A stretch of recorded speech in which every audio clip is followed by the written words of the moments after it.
Welcome to Land Academy. This is the Cash Flow from Land show, where we show you how to buy unwanted vacant land and sell it for more on the internet. I'm Steve Butala. I'm Jill DeWit. We are your hosts. With over 15,000 completed transactions, we are the experts in this niche land flipping business. We hold a drawing to win a free property every month. Enter to win by reviewing this show on iTunes and downloading our free ebook at landacademy.com. All right, let's get this show started. Jack Butala for Land Academy. Welcome to our Cash Flow from Land show. We show you how to buy property for half of what it's worth and resell it the next day. Great information and instruction from Jack, that's me. And inspiration from Jill, that's me. In this episode, Jill and I talk about how to find counties that are suitable for land flipping, 3 steps. Jill, great show today. Before we start, let's hear some funny stuff that you think happened to us recently. Did I think? I'll be the judge. You'll be the judge. I realized recently that we have not changed a whole lot. There's parts of you and I that are still 19. Seriously. Absolutely. And it is hilarious. I love that about you, by the way. Thank you. And I realized that I had a personal moment the other day because I reconnected with my first roommate. And we had a 3-hour-long conversation, and I hung up the phone thinking, how the heck are we still alive? You know, the things that we pulled. I know. And it's so funny because no one would ever guess, because especially, I mean, she is so successful in what she does now in this big company. And thank you very much. We both are. I guess that's my point. We both are so successful. But the things that we pulled, I mean, that was so darn funny. We, as you could tell, we laughed for over 3 hours. It was nothing but cracking up at our old stories, and it was really, really fun. I can't wait to get together with her because it was just the things that we pulled. Oh my gosh! I mean, you cannot repeat those. Right. I look at you like you're 19. I always have. Oh, thank you.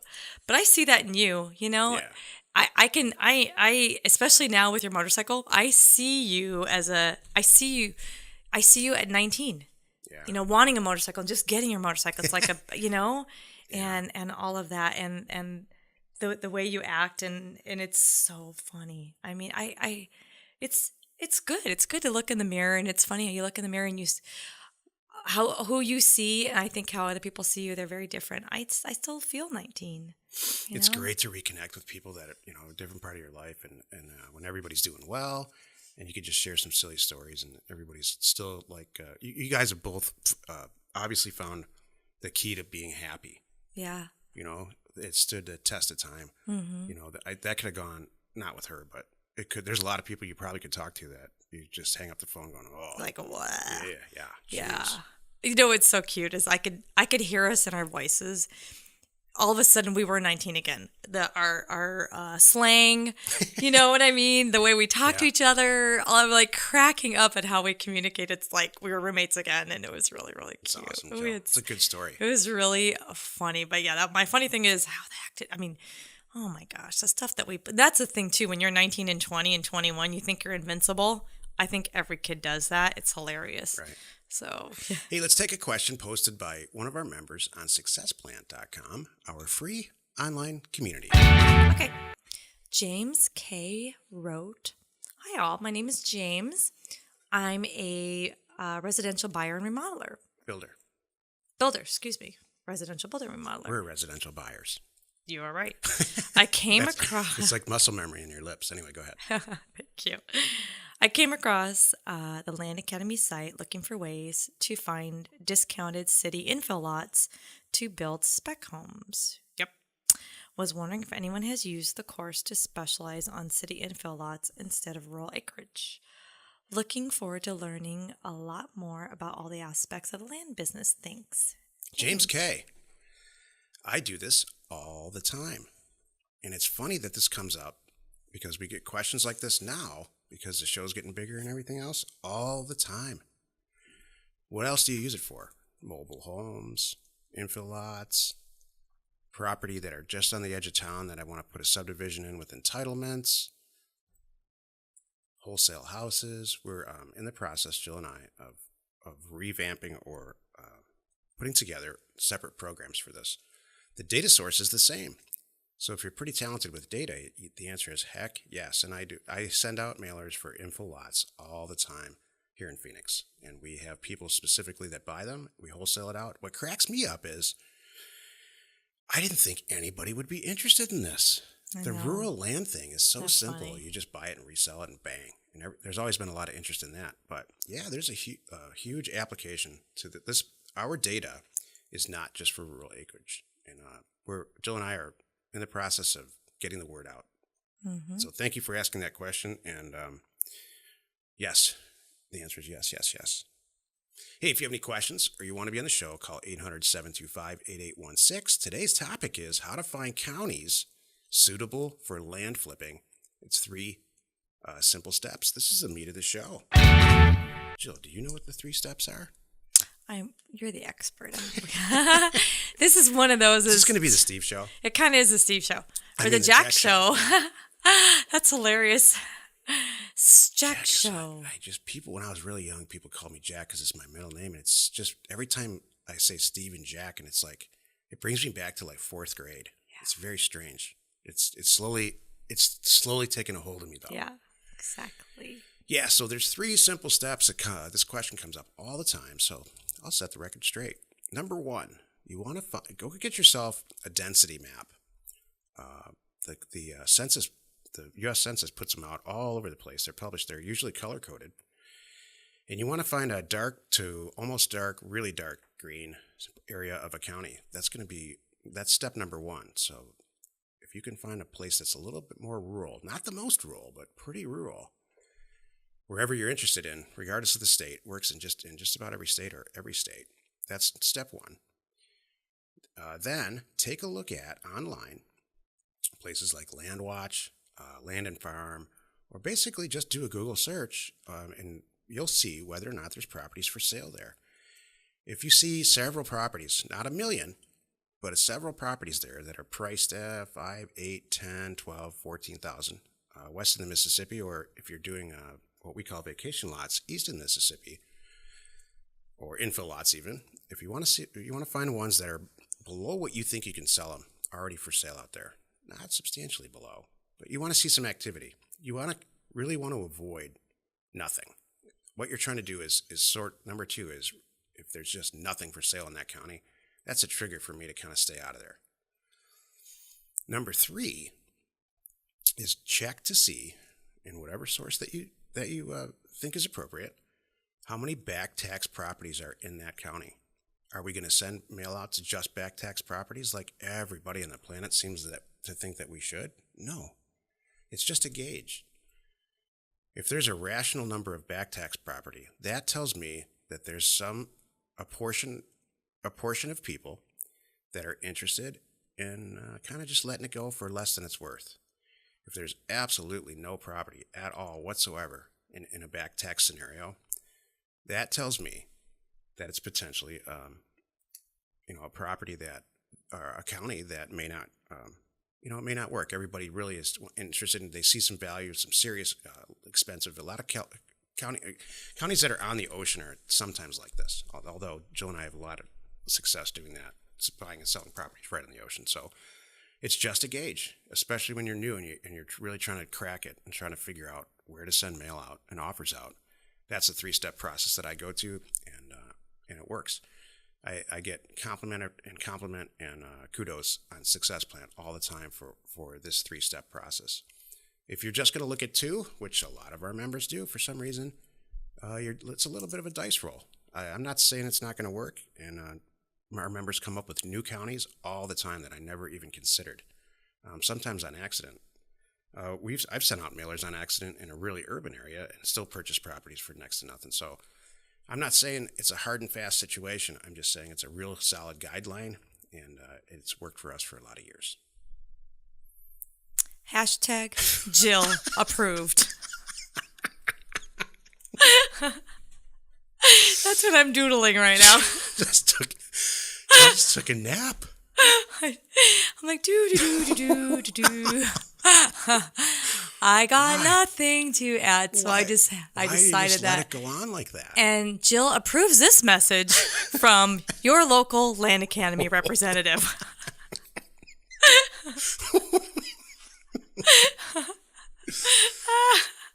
Oh, this is the technical 2.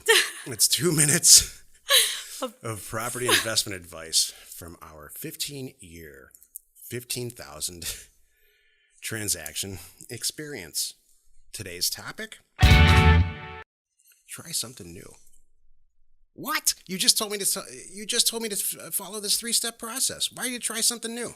Sounds like my inspiration. Wait a minute. Take the guidelines that I just gave you and throw something in there, especially if you've already done a couple of mailers and you're buying and selling property, like a lot of people are on Success Plan.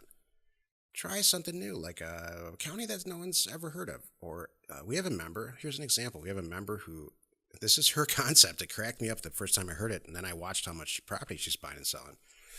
She only buys property in places that she's been to and had a good time. Sounds like me. Sounds like something I would do. And I just laughed. I'm like, it was on Success Plan. What do you guys think about it? I'm like, that's the craziest thing I've ever heard. No, it works. You know, it works great. Brilliant. Is she buying them for $500 a lot? No, but she's buying them for a couple $1,000, $3,000-$4,000 and selling them for $8,000.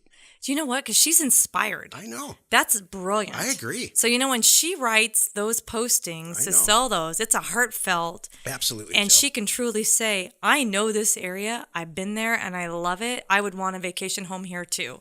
Kind of thing. It's like inner soul, so she can sell it. I think that's a great plan. I do too. That's her acquisition criteria. Yeah. I have to have been there and had a good time. What if I went there and broke up with a boyfriend? I guess it wouldn't make the list. No, that's it. It's that's like great. a soul thing. Hey. And some people live their life like that, and they're probably happier than people like me. That's hashtag. I get it. If you have a question or you want to be on the show, call 800-725-8816. Inspire us, Jill. Do you have too much on your plate? Yes. Like I do right now? I do. Great. Then dump something. All right. Not somebody. Let's end the show then, right here. This is on your plate? What the heck? Oh, go ahead. No.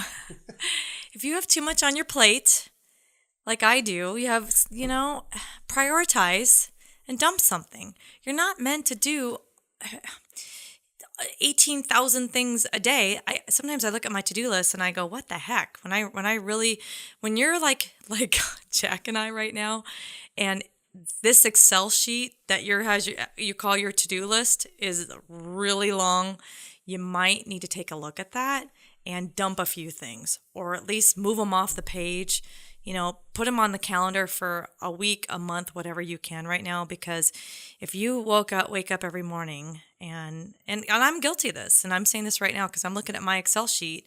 It is, and it's like a Excel spreadsheet to-do list of all the things to prioritize, and I'm like, oh no. This is too much. It's impossible for anyone to get this done. I'm not going to let this go. Any one person get this done. Get your inspiration piece out of this, and I want to ask you some questions about what's on your list for real. I'm not going to let this go. Oh, why? Because I want to hear. I want to hear what's. Go ahead. You got to dump some stuff. So, Now what have I done? What have I done? Nothing. You haven't done anything wrong. Okay. What's on your list? What are you feeling like? What's on your list? It's all very accomplishable, but not in one day. Okay. I need to get. You want to know? All right. Yeah, I do. I need to move our big live event that we have coming up. And there's a lot involved in that. I need to hire an assistant, and there's a lot. I need to work on my meetup groups that I'm putting together right now, and here in Scottsdale, and then also in Southern California. I'm going to start meetup groups that are going to meet every month, one here, one there. However, I haven't figured that out, what the locations, but I need to do that. I mean, it's like a one-line item that involves a day's work. Yeah. And there's all kinds of things that are coming. There's marketing, there's Facebook Live, there's Land Academy people that I need to get with. Are you getting my picture here? Okay. I separate stuff into 2 categories: stuff that I can handle myself that no one else can do, and like writing. Like no one can write an ebook. I have to do that. And then stuff that other people can do. Blogs. And then there's them, not mundane, but the real consistent stuff. Like the vast majority of the real estate acquisitions and sales now is very automated because we have people doing it. And it's been that way for quite some time. So that's good. But there is some stuff that always gets and unfortunately, this is what I struggle with, is it should be at the top of the list, the stuff that you can only do, but it's not. There's a lot of management of other people and stuff like you just said. So I'm glad that you're hiring somebody, Jill. I think it's great. Well, and I know this because I talk to many, many, many people who are, a lot of them probably listen to this show right now, that they want to do this part-time. They want to get started and make a transition, but they have a full-time job, they have a family, they're commuting, they don't have a lot of time in the day, and they look at this list of, oh my gosh, all these things I have to do to make this happen. Spread it out, make it easy on yourself, do one thing at a time and then move on, Yeah. And maybe your one is get the education. Even before you make a website, people say, I'm going to do this when I get my website going and all that good stuff. Okay, hold on a moment. You're putting the cart ahead of the horse. First, get some education and make sure this is what you want to do, kind of thing. Yeah. And then go from there. And don't task yourself, okay, this month I'm going to read these 4 books. That's right, Jill. And I'm going to watch this program, and I'm going to have my website created, you just read and my an mind. LLC, and this and that and that. You're not going to do that all in one month while you have a full-time job and a family. Don't set yourself up to fail. People, and I include myself in this group, who are feeling disorganized or not accomplishing the stuff that they want to accomplish, they're giving themselves too much stuff to do. Mm-hmm. They're being unrealistic right out of the gate. And as an organization goes, you and I think are incredibly organized. Mm-hmm. Really, I do. But we just tend to take on too much because I get excited. Mm-hmm. So. Oh, yes, you do. Oh, that's a whole nother inspiration I'm going to write down now. I had somebody who works for us there's a couple people in me that get in the office super ass early, and we had a talk this morning about why that happens. Is because we all agree it's just because we're excited. Stuff happens. We're selling property overnight. In the middle of the night, people are checking out, and it's just fun. It is. So it is. That was very inspirational, Jill. Thank you. I appreciate that. Join us in another episode where Jack and Jill discuss how we use information, that's me, and inspiration, that's me, to get just about anything you want. We use inspiration and positivity and hash browns. Every day. You're not going to live that down. To buy property for half of what it's worth and sell it immediately. Get there first. Crazy show, man. That's funny. You crack me up. Thank you. I love that. I would like to take, I'm going to do that. I'm going to do like a Twitter poll because I see people doing that. It's kind of fun, or like a Facebook poll. I'm going to put down how many of your to-do lists are an Excel spreadsheet. Because I bet I'm not alone. I'm kind of curious. I don't even know how else to do it. Mm-hmm. It's in our Outlook calendars and all that, but it starts in a spreadsheet. I feel like the brainchild of it is like, oh. Yeah. I have a lot of written notes, and then I put all my written notes on a spreadsheet, and then from there they get scheduled. That's how I do it. Do you think there's ever a point where you really just say, wow, most of the stuff's done? I do. You? Yeah, I've been to that place in my life. Really? We're there with land, yeah. Okay. Most of it. It doesn't, and I don't mean this in a bad way, it doesn't feel like it because you keep coming up with these great ideas. And how can I say no? No, I agree with you completely, but, and then we sift down to the ones that people really need. They're all driven by our customers, by the way. Mm-hmm. But, I do think that it'll plane out. Remember when this whole thing got started, we didn't even consider sharing the data with people, and that was the greatest thing that ever happened. So, no, I feel like we have a real good handle on stuff, and we have some really good people in place. And I feel like we're 6, 7, 8 months from releasing these new products, and I feel great about it. Me too. That's not to say it's not going to be crazy 6, 7 months, but exactly. My kid told me recently, he's like, all my friends' parents, they complain about their jobs, and you're the only person I know who likes their job and talks about it positively. I'm like, yeah. Exactly. That was a good observation. Yeah. I appreciate that. Yeah. Good. Jack and Jill, information and inspiration. Let's go buy some property. We hold a drawing to win a free property every month. Enter to win by reviewing this show on iTunes and downloading our free ebook at landacademy.com. If you want to get involved or you need more information about our profitable, niche real estate operation, call 480-467-0359. You just might get Jill at the other end of the line. landacademy.com. You are not alone in your real estate ambition.